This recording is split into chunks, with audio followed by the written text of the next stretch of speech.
something. Herm. Oh, boy. Here we go. What's your reaction?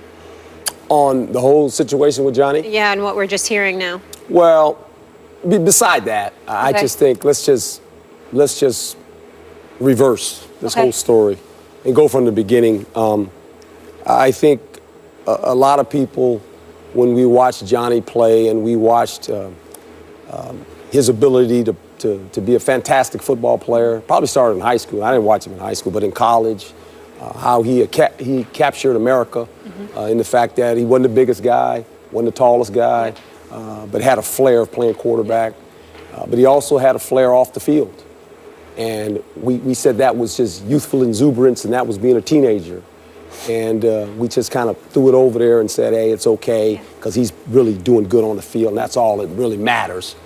And his life was really crying out, and he was crying out, in my opinion, that I need some help. Yep. And we allowed him to continue to play, and because he was such a good player. And even during the draft, when he got drafted, in the offseason, we saw him on the Swan. Everybody would say, he's just being a teenager. He was at all these places. Yeah, in Vegas, yep. And we're going, he's just being a teenager. He's crying out for help. And I think now with his parents saying, you know, my son he needs some help. Well, I'm going to flip the script and say this. Children can't choose their parents. And if you're a parent, and I'm a parent, I'm a father, and I have a son that's a little older, and if he ever was in this situation, I have 2 daughters, they're my children. And it's up to me, it's my obligation as a parent to help my child. And you got to get in the huddle now with your family, with the family members that are strong, and get him, and find a way to grab him and get him. And there's going to be some confrontation, and there's going to be some crying, and there's going to be some hugging. But you got to tell him, hey, man, look, you're my son. And I can't look for anybody else to help you. We're going to get you some help. I'm not going to wait for football to help you. I'm not going to wait for people outside of football to help you. I got to help you. What can I do to get my son back? Because right now you're going down the wrong road. Now, then Johnny Manziel has to go look himself in the mirror and say, the guy that I'm looking at, do I really want to be that guy off the field? Because I love this game of football, but I can't play it because of what I've done off the field. You know, I've always said this in life, you know, football is kind of unique and sports is unique. We live in this thing called a huddle. It's a wonderful thing. And when you leave the building, I've always told players and young people, who's in your huddle? Who are you allowing in your huddle? And you don't always have to agree with the people in your huddle, but you got to lead the huddle. You got to be the quarterback of your huddle when you lead a field.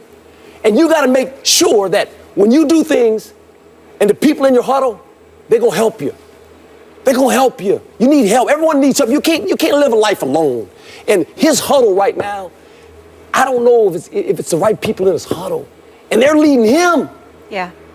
And you can't allow that. So I just think, you know, I hope that he looks in the mirror and says, you know what, enough of this. He might need to be out of football for a whole year. And that's okay. Because his life is more important than playing football. He's got a little window of playing football. But he's got to live the rest of his life. And it would be a shame a guy that has some talent never really got to use it all because of the fact that he's fighting some demons right now. And he can't win by himself. He needs some people in his huddle to say, you know what, this is the huddle and we're going to do this. But he's got to agree to it. That's just my opinion. I hear everything you just said. And by the way, from what I am told, last football season, his first in Cleveland, his parents tried to perform what they call in Alcoholics Anonymous an intervention. Good. Where they tried to take him to help. And, good. You know, like against his wishes, that's okay, they tried to pull him. And he rejected them. And so they, out of what they call tough love, rejected him. They said, okay, if that's the way you want to play it, we don't want anything else to do with you. Could you do that in your heart of hearts? I don't know. I can't do it. Okay, I got it. My baby. I got it. Okay. I brought him in the world, my baby. I'm with you. This is one of the saddest sports stories I've ever been close to, bordering on a tragedy. Again, I make zero excuses when it comes to domestic violence. And we know about the accusations. But my point is that I look back on what happened to Johnny because I was close to this story through his years at Texas A&M. And after he won the Heisman Trophy, I heard stories of what they allowed him to get away with.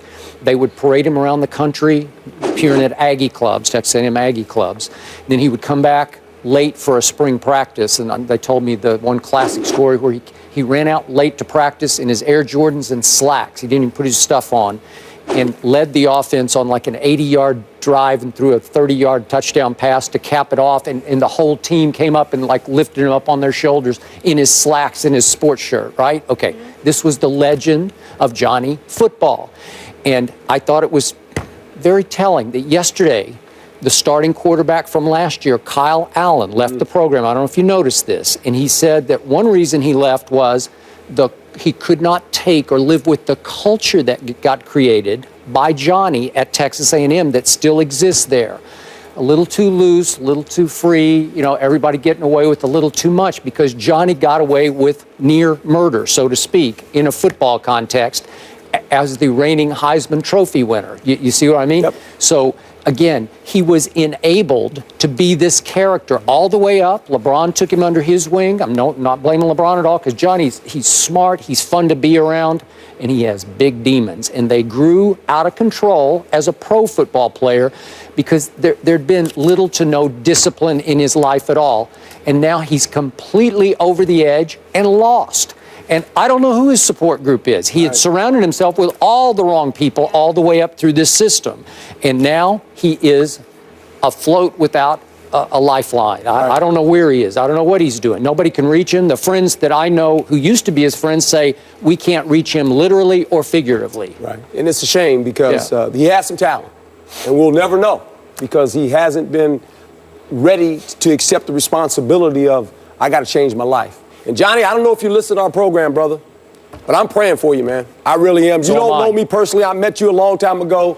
I love your competitiveness, what you bring to the table as an athlete.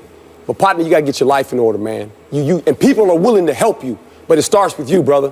You got to help yourself. You got to look at yourself, man, and you alone. You got to help yourself right now, because you'll get people in the huddle that want to help you, but it starts with you. There's two people right here that would be very glad. And by the way, Johnny's always been a big supporter of this show. We've always appreciated that. You guys are the best. This is a great conversation beyond sports. Up next, the Warriors are golden and continue.